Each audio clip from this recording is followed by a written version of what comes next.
बोलो सतगुरुदेव भगवान जी की जय हो।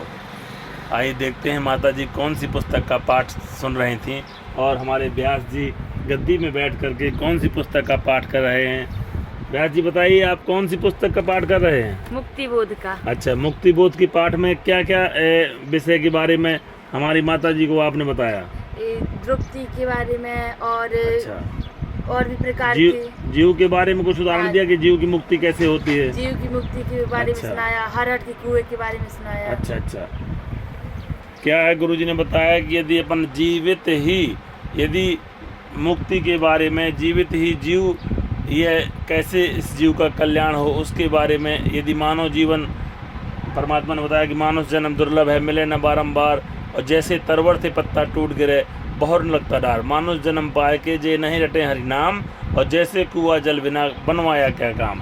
उस मानव जीवन का जो मूल कर्तव्य है उसकी जानकारी व्यास जी हमारी माता जी को देते हुए, और बहुत ही शांतिपूर्ण बैठ करके माता जी अपने जीव का उद्धार कैसे हो उस कथा का वर्णन सुनते हुए, और यही सत्य है।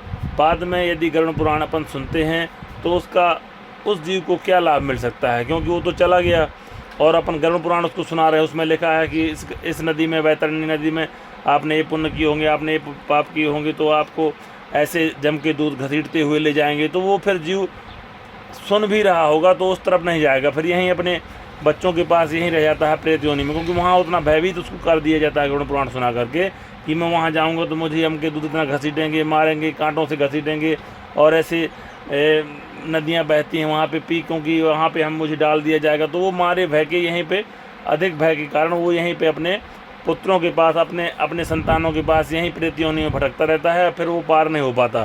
तो प्रेत योनि, गुरु जी ने बताया कि श्री कृष्ण भगवान जी ने, गीता जी ने बताया कि प्रेत पूजने वाले प्रेत योनि को जाते हैं, और देव पूजने वाले देवलोक को चले जाते हैं, और जो मेरी साधना करते हैं वो मेरे धाम को चला जाता है। उत्तम पुरुष है तो अन्य परमात्मा इति उदारता, जो है परम पद की जानकारी, उस परमात्मा की जानकारी प्राप्त कर लेता है, वो उसके धाम को चला जाता है, जहाँ जाने के बाद फिर जीवात्मा पुनरावृत्ति में नहीं आती। बोलो सतगुरुदेव भगवान की जय।